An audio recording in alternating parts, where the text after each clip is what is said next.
আজকে আপনাদের সামনে আমি যে সমস্ত অভিভাবকরা তাদের সন্তানকে হিফজ পড়াতে চান তাদের বিষয়ে কয়েকটি বিশেষ বার্তা দেব আমার এই ভিডিওর মাধ্যমে।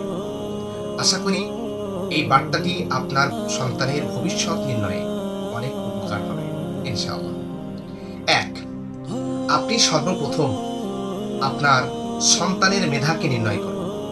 আপনার সন্তান যদি মেধাবী হয় তাহলে হিফজে ভর্তি করান, নইলে তাকে জোর করে, সে যদি মেধাহীন হয় তাকে আপনি ভর্তি করাবেন না।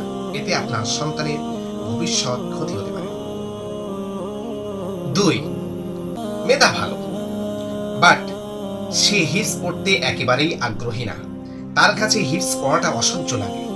আপনার সন্তান এই হিফজ পড়া নিয়ে যদি কোনো প্রকার অনীহা প্রকাশ করে তাহলে আপনি দ্রুত আপনার সন্তানের ভবিষ্যতের কল্যাণে আপনি তাকে হিফজ না করিয়ে কোরআনটা সহি শুদ্ধভাবে তেলাওয়াত করতে পারে এমন তেলাওয়াত শিখিয়ে তাকে আপনি তার মেধা অনুযায়ী যে লাইনে দিলে হয় সেই লাইনে ভর্তি করিয়ে দেন। এতে আপনার সন্তানের ভবিষ্যৎ কল্যাণময় হবে।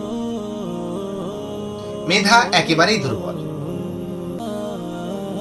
তবুও আপনি আশাবাদী হয়ে আল্লাহর রাস্তায় দিয়েছেন, সে পাচ্ছে না, আপনি তার উপরে অসহ্য প্রেসার ক্রিয়েট করছেন। এমনটা না করে তাকে তার ইচ্ছা অনুযায়ী ক্লাসে ভর্তি করিয়ে দিন। এতে আপনার সন্তানের ভবিষ্যৎ উজ্জ্বল হবে।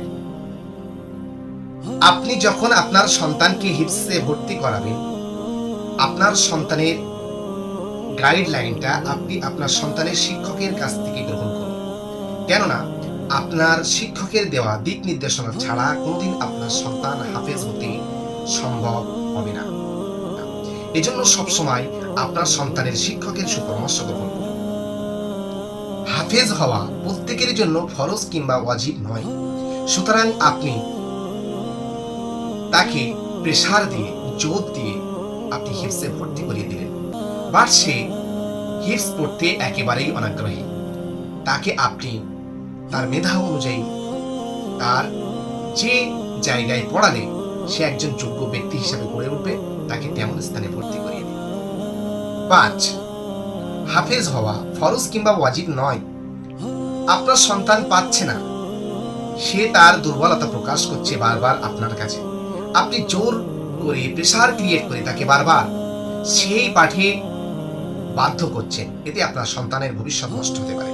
সুতরাং আপনার পাশে থাকা সুব্যক্তিত্ববানের কাছ থেকে সুপরামর্শ গ্রহণ করে তার মেধাকে নির্ণয় করে সেই অনুযায়ী তার শিক্ষা ব্যবস্থা গ্রহণ করা, তাতে আপনার সন্তানের ভবিষ্যৎ কল্যাণময় হবে।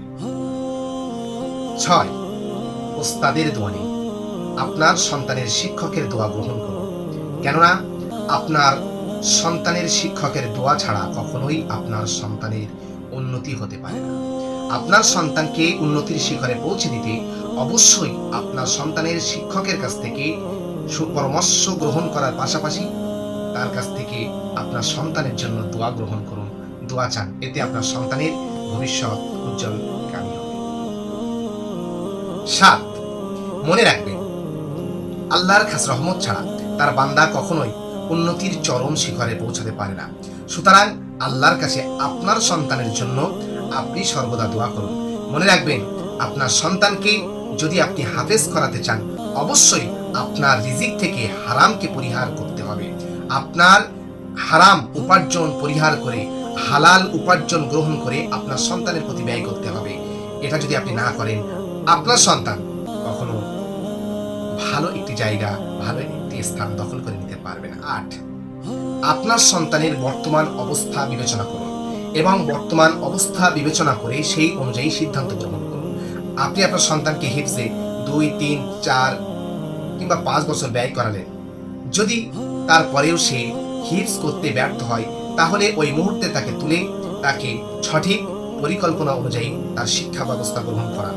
এতে আপনার সন্তানের এবং আপনার ইহকাল ও পরকাল উভয় কাল কল্যাণ করা হবে এবং জাতির জন্য একজন যোগ্য ব্যক্তিত্ব হিসাবে সে গড়ে উঠবে। এজন্য আমাদের দাবি, আমাদের আশা, আমাদের প্রত্যাশা, আমাদের সন্তানগুলো যেন আমাদের ভুল সিদ্ধান্তের কারণে তারা বিপদগামী না হয়।